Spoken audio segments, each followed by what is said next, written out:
Di usia 13 tahun, ia dipenjara di penjara pembasmi iblis tingkat 7.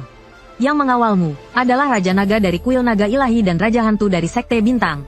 Para iblis yang dipenjara terkejut melihatmu dikurung di lantai 18. Mulut mereka menganga, karena sampai sekarang, hanya 5 penjahat di seluruh dunia yang bisa masuk ke lantai 18. Para iblis penasaran dan bertanya pada sipir, kejahatan apa yang telah dia lakukan? Sipir penjara berkata dengan dingin, urus saja diri kalian sendiri. Jangan bertanya yang tidak perlu kalian ketahui. Hal ini membuat para iblis di sana semakin penasaran. Beritahu orang-orang di luar untuk mencari tahu siapa bocah ingusan ini. Dalam 3 hari, aku ingin tahu nama anak ini, dan kejahatan apa yang telah dia lakukan. Penjaga penjara lantai 1, Siti Garba Bodhisattva, dipermainkan olehmu seperti anjing. 5 raja iblis yang telah dikurung selama bertahun-tahun, tiba-tiba membuka mata mereka, dan menatap sipir. Melihat ini, mereka semakin terkejut. 5 raja iblis ini adalah penguasa di dunia luar. Bahkan Siti Garba pun tidak bisa melawan mereka. Selama bertahun-tahun, mereka hanya bermeditasi di sini, dan tidak pernah membuka mata mereka. Kau tidak menghiraukan mereka, dan terus bermain-main dengan Siti Garba. Siti Garba terlihat gembira. Ia bertanya pada kedua sipir, kejahatan apa yang dilakukan Zhang Xiaoba? Mendengar itu, kedua sipir penjara berubah pucat. Dengan suara rendah mereka berkata, pembantaian klan Zaising. 2 hari yang lalu, Zhang Xiaoba yang baru berusia 13 tahun, menerobos pesta perayaan klan Zaising, sebuah keluarga besar di negara naga, dan membantai 71.000 kultivator alam gigi taring, 800 kultivator alam janin ilahi, 400 kultivator alam kelahiran baru, 300 tetua alam pembakar langit, 100 kultivator alam Qiankun, dan 10 kultivator alam Hongmeng yang legendaris. Total 72.650 orang dari klan Zaising. Dan 52 anjing. Tidak ada yang selamat. Semuanya terbunuh. Putra mahkota ke-9 yang hadir saat itu juga tewas di tangan Zhang Xiaoba. Bahkan telur ayam dan telur burung pipit milik klan dipecahkan oleh anak itu. Yang paling penting, jantung setiap anggota klan dicabut oleh Zhang Xiaoba dan dipajang di aula, bertebaran di mana-mana, dan setiap tablet roh di aula juga dibelah menjadi 2 oleh Zhang Xiaoba. Kejadian ini menyebabkan kegemparan besar di Yanjing dan seluruh negeri. Karena itulah, Zhang Xiaoba ditangkap oleh pasukan terkuat negara naga. Karena usianya yang masih terlalu muda, ia tidak bisa dihukum mati. Para petinggi hanya bisa memerintahkan agar Zhang Xiaoba dipenjara. Di penjara pembasmi iblis tingkat 7. Di penjara pembasmi iblis tingkat 7. Mendengar itu, Siti Garba bertanya dengan wajah serius, Zhang Xiaoba, mengapa kau mencabut jantung mereka semua? Kau mendongak, tersenyum polos, dengan suara kekanak-kanakan. Kau bertanya, aku ingin tahu, apakah hati mereka hitam? Siti Garba dan 5 orang di dalam sel terdiam mendengar pertanyaanmu. Kau ingin tahu apakah hati mereka hitam? Lalu kau gali semua hatinya? Apa maksudnya ini? Semua iblis di dunia ini mungkin tidak sekejam dirimu. Kau menggigit botol susumu, memegang tanduk Diting, dan menepuk-nepuk kepalanya dengan lembut. Anjing besar, ayo pergi. Diting kesakitan, dan langsung berlari. Ia berbalik dan berlari menuju ke 8 penjara lantai 18. Siti Garba menatap punggungmu dan Diting selama 3 detik, lalu berbalik ke arah Yuzu. Keluarga besar mana yang dibantai? Yuzu menelan ludah dengan susah payah. Salah satu dari 10 keluarga besar ibu kota kekaisaran, keluarga Chu. Mendengar itu, Siti Garba terkejut. Kelima iblis di dalam sel pun tercengang. Keluarga Chu, salah satu dari 10 keluarga besar di negara naga, dipenuhi para ahli, bahkan memiliki tetua yang sangat kuat. Jangankan kelima iblis, Siti Garba sendiri tidak yakin bisa membantai mereka semua. Zhang Xiaoba, anak berusia 3 tahun, berhasil menghancurkan keluarga Chu. Seberapa kuatkah dia? Siti Garba berpikir sejenak, lalu menatap kedua sipir. Apakah Xiaoba punya orang tua? Seorang sipir menjawab, Zhang Xiaoba adalah anak terlantar. Ia dibesarkan oleh sekelompok gelandangan.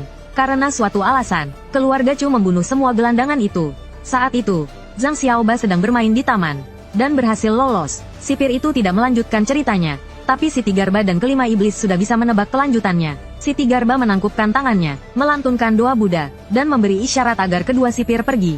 Kedua sipir merasa lega, segera memberi hormat, dan bergegas meninggalkan penjara lantai 18. Siti Garba menatap para iblis. Para dermawan, kembalilah. Di koridor yang kosong, hanya terdengar suara Zhang Xiaoba bermain dengan anjingnya. Siti Garba menatapmu dengan serius, tanpa mengganggumu. Kau menyadari ke-6 orang itu sedang memperhatikanmu.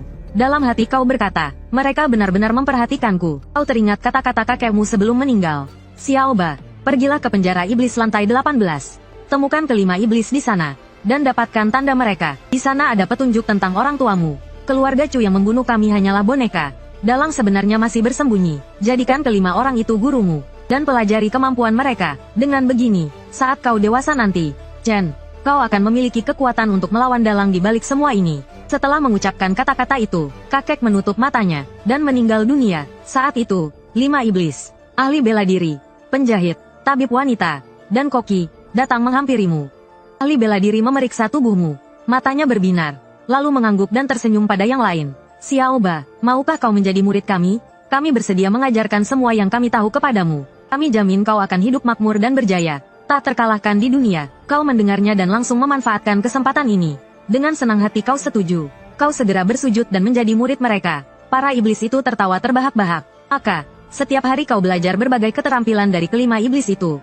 Masing-masing mengajarkan keahlian yang berbeda. Dalam sekejap mata, 5 tahun telah berlalu. Selama 5 tahun, kau telah melemparkan mayat yang tak terhitung jumlahnya keluar penjara. Setidaknya 2 mayat setiap hari. Mereka semua adalah para ahli yang dikirim oleh keluarga bangsawan yang ingin membunuhmu. Sayangnya, mereka semua masuk dengan berdiri dan keluar dengan terbaring. Hari itu, kau mengemasi barang-barangmu dan melambaikan tangan sambil tersenyum. Paman dan bibi, masa tahananku sudah habis. Sampai jumpa lagi. Tiba-tiba, ahli bela diri berdiri dan memberimu sebuah plakat putih. Xiaoba, jika ada yang mengganggumu di luar sana, bawa plakat ini, dan cari seseorang bernama Si Wubing di perguruan Xingling. Dia akan membantumu. Penjahit memberimu sebuah cincin giok hijau. Simpan ini, jika ada waktu, kunjungi Kam Senji. Akan ada orang yang menyambutmu. Tabib wanita memberimu sebuah kotak brokat berisi 18 jarum emas. Ingat janjimu padaku, ini adalah jarum emas naga milikku. Tabib wanita tetap diam, hanya menggambar sebuah jimat, dan meleburnya ke dahimu. Koki memberimu pisau dapur. Xiaoba, jika kau dalam bahaya, bawa pisau ini ke restoran Fugui di ibu kota. Pemiliknya akan membantumu. Kau menerima pisau itu, dan hatimu semakin bersemangat. Terima kasih semuanya. Koki memanggilmu ke samping, dan berbisik, jika ada waktu, bantulah aku tidur dengan wanita penghibur di Wan Hualou. Kau memutar bola matamu. Aku baru 17 tahun. Koki memelototimu. Tidak bisakah kau melakukannya di usia 17 tahun? Aku menghamili gadis 15 tahun saat aku berusia 17 tahun. Kau benar-benar tidak berguna. Kau mengacungkan jempol. Hebat, Kak. Dizang menatapmu, dan tersenyum. Apa rencanamu setelah keluar? Kau menyeringai. Aku akan menggunakan keahlianku untuk berkontribusi kepada masyarakat. Aku ingin menjadi anak yang berguna bagi masyarakat.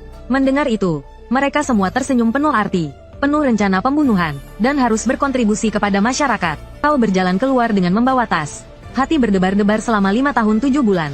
Akhirnya aku keluar juga. Saat itu, seorang penjaga penjara memanggilmu dan memberimu sepucuk surat. Kakek Sentong sudah mengatur semuanya untukmu. Bawalah surat ini ke kota Maple, ke kediaman keluarga Chen. Itulah rumah barumu. Orang-orang di sana akan mengurus kebutuhanmu, dan tunanganmu menunggumu di sana. Apa itu tunangan? Enak dimakan? Tanyamu dengan polos. Penjaga penjara itu kembali menggelengkan kepalanya dan berkata, tunanganmu adalah keluargamu yang baru. Anggap saja dia sebagai kakakmu.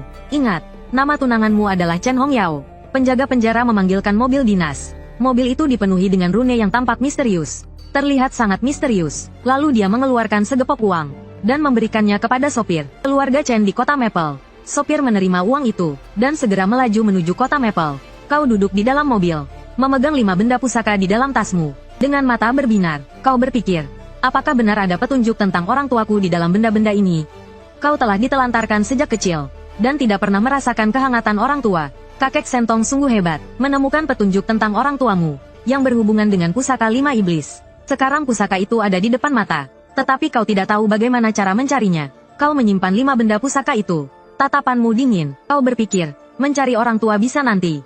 Yang terpenting sekarang, adalah menemukan dalang di balik kematian kakek, dan membalaskan dendamnya. Mobil melaju kencang di jalan tol. Sangat cepat, 1 jam kemudian, mobil mulai mendekati kota Maple.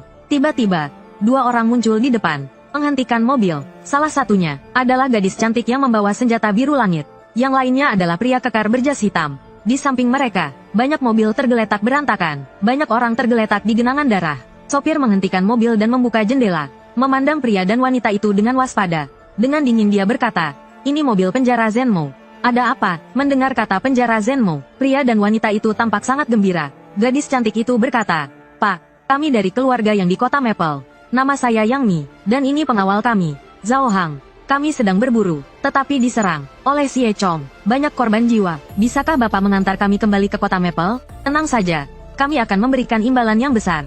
Mendengar kata Xie Chong, sopir berubah ekspresi. Bukankah roh jahat hanya muncul di malam hari? Kenapa roh jahat juga muncul di siang bolong begini?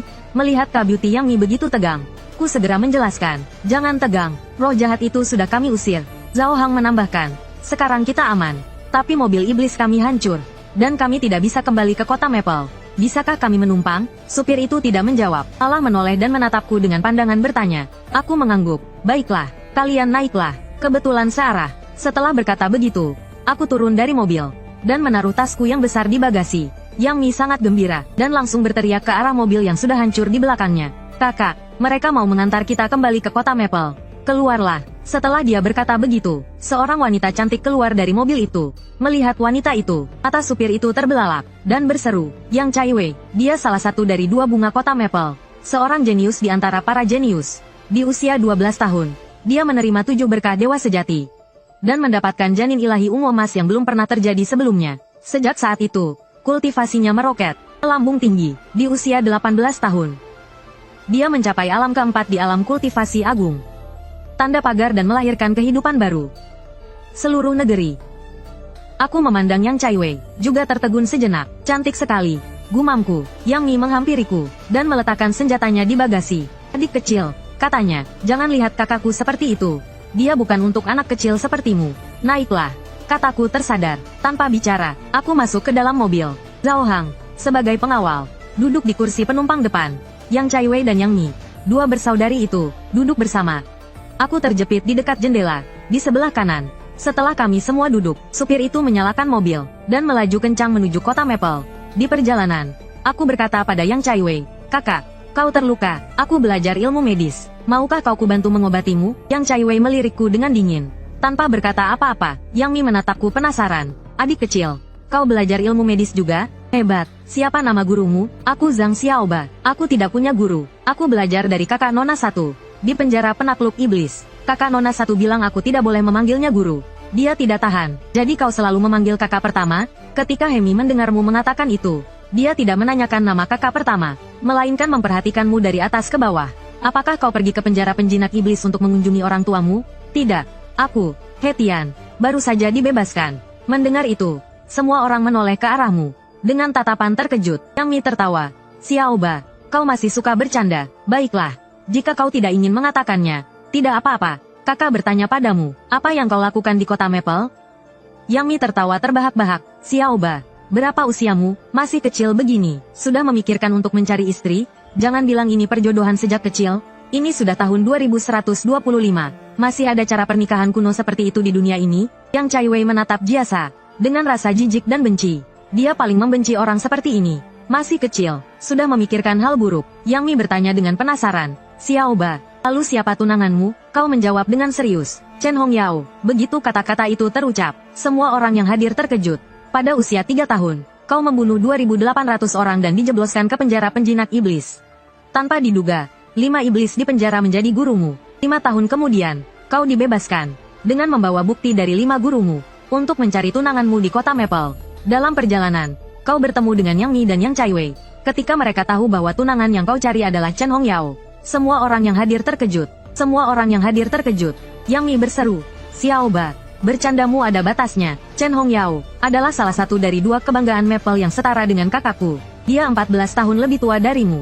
Bagaimana mungkin dia tunanganmu? Yang Chai Wei awalnya terkejut, kemudian menggelengkan kepalanya, menatapmu dengan lebih jijik. Kau berkata dengan tegas, Paman Sengkong tidak akan membohongiku. Chen Hongyao adalah tunanganku. Semua orang di dalam mobil terdiam oleh kata-katamu. Tiba-tiba, sopir menginjak rem mendadak. Inersia yang kuat membuat 3 orang di belakang terdorong ke depan. Yang Mi bertanya, ada apa? Sopir mendengar orang-orang di depan berkata, ada masalah.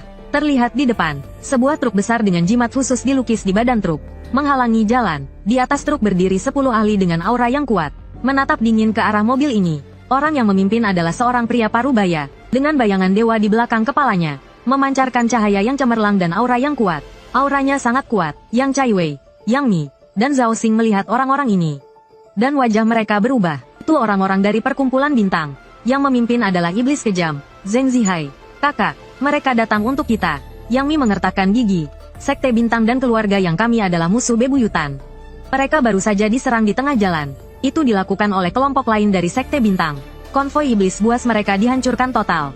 Hanya mereka bertiga yang selamat. Yang Chai Wei berkata dengan suara berat. Matahari hampir terbenam. Begitu malam tiba, makhluk jahat akan merajalela. Kita hanya akan menemui ajal jika melarikan diri. Lalu dia berkata dengan dingin, terobos. Setelah mengatakan itu, dia hendak membuka pintu dan keluar dari mobil. Yang Mi buru-buru memegang tangannya. Kakak, jangan. Dalam pertempuran barusan, janin dewa dan jiwa kelahiran kembali kakak terluka. Jika kakak memaksakan janin dewa kakak akan menjadi cacat. Mungkin kakak bahkan akan mati. Sekarang Sekte Bintang kembali lagi. Pemimpin mereka, Zihai, memiliki kuil dewa di belakangnya. Di dalam kuil dewa itu terdapat patung iblis berwajah, memegang pil spiritual emas yang berkilauan di tangannya. Tatapannya dingin melihat ke sini. Auranya sangat kuat. Melihat sosok kecil di kuil dewa di belakang Zheng Zihai, Yang Chaiwei, Yang Mi, Zhao Hang, dan supir semuanya berubah ekspresi. Hati mereka tenggelam. Janin dewa roh, hati raksasa. Ini adalah 4 alam terpenting bagi seorang kultivator di tahap awal. Di tempat kecil seperti kota Maple, bisa mencapai hati raksasa sudah merupakan keberadaan yang cukup menakutkan. Cukup untuk memegang posisi penting di kuil Tongzeng kota Maple. Alam kelahiran kembali, benar-benar memenuhi syarat untuk menjadi wakil kepala Birolin. Sekarang orang penting seperti itu menghalangi jalan mereka. Nasib mereka suram. Zhao Hang mengertakkan gigi. Nona-nona, aku akan menahan mereka. Kalian cepat lari. Setelah mengatakan itu, dia hendak keluar dari mobil. Yang Chaiwei menghentikannya dan berkata, Paman Zhao, kau bahkan belum mencapai alam kelahiran kembali. Keluar sekarang hanya akan membuatmu terbunuh seketika. Lebih baik aku yang menahan mereka. Bawa Mier lari cepat. Supir, putar balik, lari. Setelah mengatakan itu, tanpa basa-basi, dia menarik Zhao Hang dan keluar lebih dulu. Saat dia keluar, sebuah kuil dewa kuno yang bersinar muncul di belakang kepalanya. Di dalam kuil dewa, terdapat sebuah patung Buddha giok yang persis seperti Yang Chaiwei. Patung itu memegang rui giok hijau di tangannya. Namun, di patung Buddha giok itu, terdapat retakan kecil dari kepala hingga kaki. Setelah memanggil kuil dewanya, aura yang sangat kuat meledak dari tubuh Yang Chaiwei.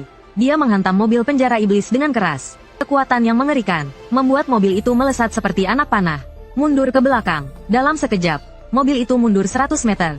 Kemudian, kakinya meretakkan permukaan jalan raya. Seperti peluru meriam, dia melesat ke arah Sekte Bintang. Mereka menerjang maju. Dari lingkaran cahaya di belakang kepalanya, ribuan energi pedang melesat keluar, menebas ke arah orang-orang dari Sekte Bintang. Zheng Zihai juga memanggil golemnya, dan mengirim Lindan untuk menyerang Yang Chaiwei. Ledakan, dengan suara menggelegar, keduanya langsung bertarung sengit, dan seimbang. Anggota Sekte Bintang lainnya juga ikut bergabung, mengepung Yang Chaiwei. Energi pedang beterbangan di mana-mana. Cahaya pedang membelah langit. Di dalam mobil, ekspresi Yang Mi berubah drastis. Dia segera ingin keluar dari mobil. Zhao Hang menggigit giginya, dan menahan Yang Mi dengan erat. Nona kedua, nona besar mempertaruhkan nyawanya untuk melindungimu. Kau tidak boleh keluar. Supir, cepat kembalikan mobil ke penjara pembasmi iblis. Supir tidak berani gegabah, dan menyalakan mobil, bersiap untuk berputar balik. Namun, bagaimanapun dia memutar setir, mobil itu tetap tidak bergerak. Ekspresi Zhao Hang berubah drastis. Ada apa ini? Apakah mobilnya rusak? Supir tidak menjawab, malah menoleh ke arahmu. Kau tersenyum licik. Rahasia, Paman Zhao. Apa yang kalian sebut Sekte Bintang itu orang jahat, kan? Yang Mi menjawab, ya, mereka bersekutu dengan roh jahat dan melakukan segala kejahatan. Mereka berkeliaran di luar kota Fengye, khusus memburu para pemikir dewa seperti kami, untuk mengambil janin dewa dan memakannya, guna meningkatkan kultivasi mereka. Selama 100 tahun terakhir, banyak pemikir dewa yang tewas di tangan mereka. Pemikir dewa adalah orang yang dianugerahi janin dewa oleh dewa sejati, dan akan mendapatkan kekuatan yang luar biasa. Sejak saat itu, mereka memasuki jalan kultivasi. Oh, begitu. Jika aku membantu kalian membunuh mereka, apa kalian akan membayarku? Zhao Hang dan Yang Mi tercengang. Nak, jangan bercanda. Yang Mi juga berkata, ini situasi genting. Bagaimana kau masih bisa bercanda? Pada saat itu, supir berkata dengan suara berat, Tuan muda ke-8 berasal dari penjara pembasmi iblis. Jika dia bilang bisa membunuh, maka dia pasti bisa. Jika kalian tidak ingin Yang Chaiwei mati, lebih baik dengarkan dia. Saat berbicara, dia menunjuk ke depan. Di sana, Yang Chaiwei yang bertarung sendirian sudah terdesak. Seorang master dari Sekte Bintang mengeluarkan janin dewanya dan menembakkan energi pedang yang melukai salah satu paha Yang Chaiwei hingga berlumuran darah. Melihat kakaknya dalam bahaya, Yang Mi tidak bisa lagi berpikir panjang. Dia menoleh ke arahmu dan bertanya, berapa yang kau inginkan? Kamu tersenyum dan mengangkat satu jari. Yang Mi terkejut. Tadinya mau 100.000, tapi 10.000 juga boleh. Mendengar itu, dia langsung girang.